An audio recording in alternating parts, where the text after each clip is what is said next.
నమస్కారం. ఇది సంగతికి స్వాగతం. వాతావరణ మార్పుల ప్రభావం వల్ల విపత్తులు కొత్త రూపంలో మానవాళిపై దాడి చేస్తున్నాయి. 18 ఏళ్ల క్రితం సునామీ దానికి ఓ ఉదాహరణగా నిలవగా అగ్రరాజ్యం అమెరికాపై విరుచుకుపడుతున్న బాంబ్ సైక్లోన్ ఇప్పుడు మరో ప్రతీకగా మారింది. ఈ రాకాసి సైక్లోన్ ధాటికి అమెరికా ఇప్పుడు మంచు తుపాను గుప్పిట్లో చిక్కుకుపోయింది. ఏకధాటిగా కురుస్తోన్న మంచు -52 డిగ్రీలకు పడిపోయిన ఉష్ణోగ్రతల మధ్య అమెరికాలోని దాదాపు 60% జనాభా నరక యాతన అనుభవిస్తున్నారు. అడుగుల మేర పేరుకుపోయిన మంచుతో రవాణా వ్యవస్థ స్తంభించగా ఆహారం, మందుల కోసం ప్రజలు ఆర్తనాదాలు చేస్తున్నారు. భీకర చలిగాలులతో వణికిపోతున్నారు. మరి అమెరికాలో ఏమిటి మంచు విధ్వంసం? అసలు బాంబ్ సైక్లోన్ అంటే ఏంటి? ప్రకృతి పరిరక్షణ దిశగా ఇది నేర్పుతోన్న పాఠమేంటి?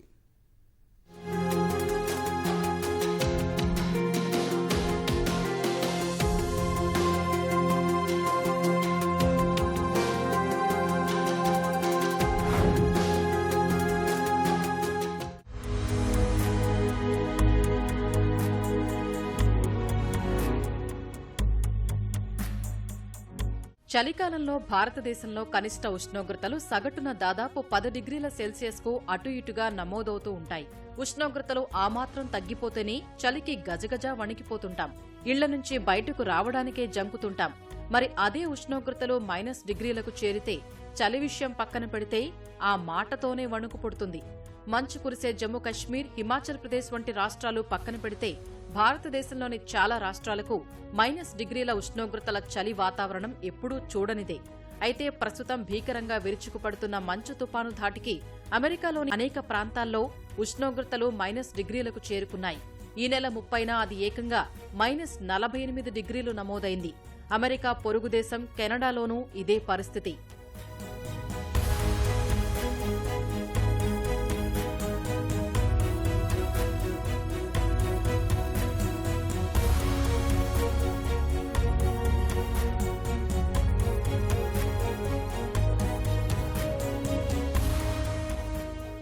ఈ మంచు తుపాను ప్రభావంతో అమెరికాలోని అనేక ప్రాంతాల్లో భీకరమైన చలిగాలులు వణికిస్తున్నాయి. మంచు ఏకధాటిగా కురుస్తోంది. 5-6 రోజులుగా కురుస్తున్న ఈ మంచు అడుగుల మేర పేరుకుపోయింది. కనీసం నడిచే దారి లేక ప్రజలంతా ఇళ్లకే పరిమితమైపోయారు. ఎక్కడి వాహనాలు అక్కడే చిక్కుకుపోయాయి. అతి శీతల వాతావరణం, పొగమంచు, దానివల్ల జరిగిన ప్రమాదాల్లో 60 మందికి పైగా ప్రాణాలు కోల్పోయారు. అమెరికాలోని అనేక ప్రాంతాల్లో భీతావహ పరిస్థితులు నెలకొన్నాయి. ఇంతటి హిమ విపత్తుకు కారణం బాంబ్ సైక్లోన్. ఇటీవల కాలంలో ఎప్పుడూ వినని బాంబ్ సైక్లోన్ అమెరికాను గుప్పిట పట్టి అతలాకుతలం చేస్తోంది. దాని తీవ్రతను బట్టి చూస్తే తరానికి ఒక్కసారి వచ్చే ఉపద్రవంగా నిపుణులు చెబుతున్నారు. ఎన్నడూ లేనిది దాదాపు 50 మంది చనిపోయారు. ఇంకెంతమంది చనిపోయారు సమాచారం లేదు. ఎందుకంటే అక్కడికి వెళ్లి సహాయం చేయడానికి కూడా సహాయ బృందాలకు వెళ్లే అవకాశం లేదు. హెలికాప్టర్ వెళ్ళలేదు, వాహనాలు వెళ్ళలేవు. ఆ పరిస్థితులు ఉన్నాయి. కాబట్టి బహుశా ఇది తగ్గినప్పుడే మనము ఇంకా దీని వల్ల ఎంత ప్రాణ నష్టం జరిగిందనేది తెలుస్తుంది. -48 డిగ్రీస్ అనేది చాలా తీవ్రమైన టెంపరేచర్. అందులో మానవులు సర్వైవ్ కావడానికి అవకాశాలు చాలా తక్కువ ఉంటాయి. అన్ని వసతులు ఉంటే తప్పితే. హైపోథెర్మియా ఒకటి వస్తుంది. ఎందుకంటే -48లో సరైన దుస్తులు లేక సరైన రక్షణ వ్యవస్థ లేకుంటే హైపోథెర్మియా వచ్చి ఆ శరీరం నుంచి వేడి తొందరగా బయటికి వెళ్ళిపోయి మనిషి చనిపోయిన పరిస్థితులు ఉన్నాయి. అక్కడ ఇప్పటికే ఒక వ్యక్తి 22 ఏళ్ల యువకుడు చనిపోయాడు. ఆయన చనిపోయిన తీరు బట్టే అక్కడ హైపోథెర్మియా వల్ల చనిపోతున్నారనేది మనం తెలుసుకుంటున్నాం. మంచు తుపాను అమెరికాలోని 60% జనాభాపై అంటే 20 కోట్ల మందిపై ప్రభావం చూపుతోంది. ముఖ్యంగా దీనివల్ల న్యూయార్క్ రాష్ట్రంలో ప్రమాదకర పరిస్థితులు ఏర్పడ్డాయి. ఈ ఒక్కచోటనే 28 మందికి పైగా ప్రాణాలు కోల్పోయారు. తుపాను ప్రభావం అధికంగా ఉన్న బఫే నగరంలోనే 20 మంది చనిపోయారు. మంచు ఆగకుండా కురుస్తుండగా ఇళ్లు సగం వరకు దానిలోనే చిక్కుకుపోయాయి. ప్రజలు ఇళ్ల నుంచి బయటకు రాలేని పరిస్థితి ఏర్పడింది. విద్యుత్ సరఫరా నిలిచిపోవడంతో హీటర్లు పనిచేసే పరిస్థితి లేక చలికి వణికిపోతున్నారు. మంచు తుపాను వల్ల అమెరికాలోని అనేక ప్రాంతాల్లో ప్రజలు క్రిస్మస్ కూడా జరుపుకోలేకపోయారు. క్రిస్మస్ రోజు 2 లక్షల ఇళ్లకు కరెంటు లేకుండా పోయింది. ప్రస్తుతం అమెరికాలో 15 లక్షల మంది విద్యుత్ కోతలతో ఇబ్బంది పడుతున్నారు. అమెరికాలో 10 రాష్ట్రాలకు తుపానుపై అప్రమత్తంగా ఉండాలని ప్రభుత్వం హెచ్చరికలు జారీ చేసింది.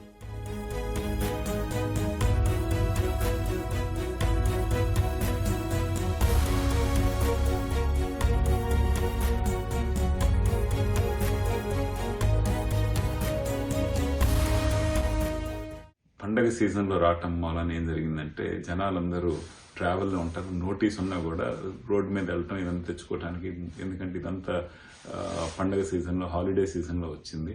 ఎక్కువ మంది ట్రావెల్ చేసే సీజన్ కూడా ఇది. అయితే దాని మూలాన రోడ్డు మీద ఎక్కువ మంది స్ట్రక్ అయిపోయారు. ఈ ఎక్స్ట్రీమ్ వెదర్ మూలాన, అంటే గాలుల మూలాన, తర్వాత స్నో మూలాన ఎమర్జెన్సీ సర్వీసెస్ కూడా వీళ్ళని రీచ్ అవ్వలేకపోయినా, అంటే పవర్ అవుటేజెస్ని ఇమీడియట్గా కరెక్ట్ చేయడం కానీ, లేకపోతే రోడ్డు మీద స్ట్రక్ అయిన వాళ్ళకి సహాయం అందించడానికి కానీ కొంత టైం తీసుకున్నారు. వాళ్ళు కూడా హెల్ప్లెస్ కండిషన్లో ఉన్నారు because of the extreme weather condition. అంటే అమెరికాలో జనరల్గా ఈ సీజన్లో బాగా ప్రిపేర్డ్గా ఉంటారు, కానీ ఇదేంటంటే అనుకున్న దానికన్నా ఎక్కువ వేగంగా రావటం, ఫాస్ట్గా రావటం, బాంబ్ సైక్లోన్లో 24 గంటల్లోనే ఈ ప్రెషర్ డిఫరెన్స్లన్నీ రావటం వలన ఎక్కువ మంది స్ట్రక్ అయిపోయి సుమారుగా 48 మంది చనిపోవటం జరిగింది.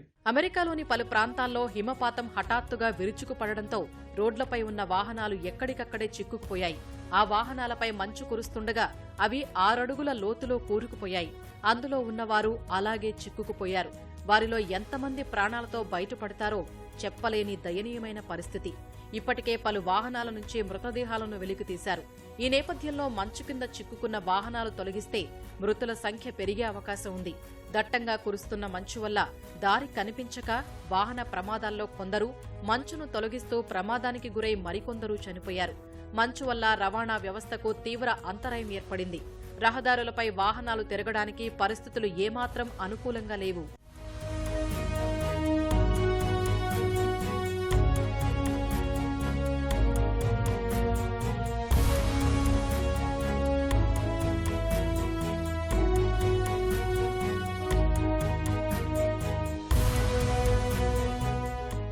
రోడ్లపై మంచు పేరుకుపోయి ఎటూ కదల్లేక కొందరు 2 రోజులుగా వాహనాల్లోనే రోడ్లపై బిక్కుబిక్కుమంటూ గడుపుతున్నట్లు స్థానిక అధికారులు చెబుతున్నారు.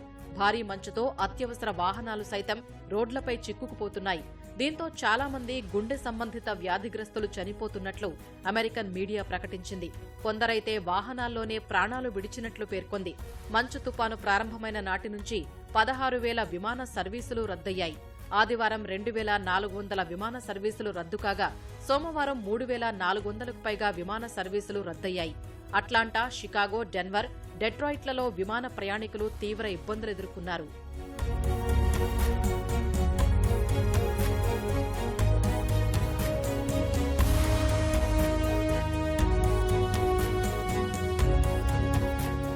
Still in the throes of this very dangerous, life-threatening situation.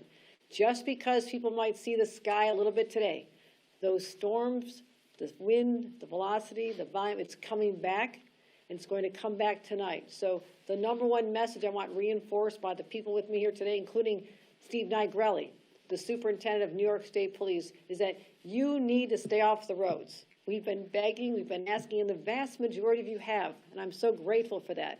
But those of you who violate the driving bans, you may think you can go to the store for that 6-pack, but you are endangering other people. And it's frustrating because our state and county plows have been out there nonstop, giving up time and putting themselves in danger, driving through blinding snowstorms to clear the roads. They clear them, and now all of a sudden, because someone wanted to go out to the store or just run and visit a friend or take pictures of the snow, they are now stranded, and we have to expand our emergency operations, our rescue to them as well. గతంలో ఎన్నడూ లేని విధంగా అమెరికాలోని చాలా నగరాల్లో -40 డిగ్రీల కంటే తీవ్రమైన చలి నమోదవుతోంది. నప్లెస్లో -52 డిగ్రీల ఉష్ణోగ్రత నమోదైంది. మియామిలోనూ -50 డిగ్రీలు చలి రికార్డైంది. బఫెలోలో నిరంతరాయంగా 37.25 గంటల పాటు మంచు తుపాను పరిస్థితులు నెలకొన్నాయి. ఫలితంగా ఇప్పుడు అమెరికా అంతటా హృదయ విదారక పరిస్థితులు నెలకొన్నాయి. బఫెలో నగరంలో ఓ గర్భిణి నొప్పులతో బాధపడగా కుటుంబ సభ్యులు వైద్య సిబ్బందికి ఫోన్ చేశారు. అయితే హిమపాతం కారణంగా వైద్య సిబ్బంది ఆమె ఇంటికి చేరుకునే పరిస్థితి లేకపోవడంతో బిడ్డకు జన్మనిచ్చే పద్ధతులపై వారు ఫోన్లోనే సూచనలు చేయగా ఆమె పురుడు పోసుకుంది. తర్వాత అత్యవసర వైద్య సిబ్బంది ఆమె ఇంటికి చేరుకుని ఆసుపత్రికి తరలించారు. మంచు తుపాను వల్ల వృద్ధులు, చిన్నారులు తీవ్ర ఇబ్బందులు ఎదుర్కొంటున్నారు. చలి వాతావరణం వల్ల అనారోగ్యానికి గురవుతున్నారు. చికిత్స కోసం ఆసుపత్రులకు వెళదామన్నా బయట అడుగుల మేర మంచు పేరుకుపోవడంతో వెళ్లలేని పరిస్థితులు ఏర్పడ్డాయి. ఇప్పటికే అనారోగ్య సమస్యలతో బాధపడుతున్న వారిది కూడా ఇదే పరిస్థితి.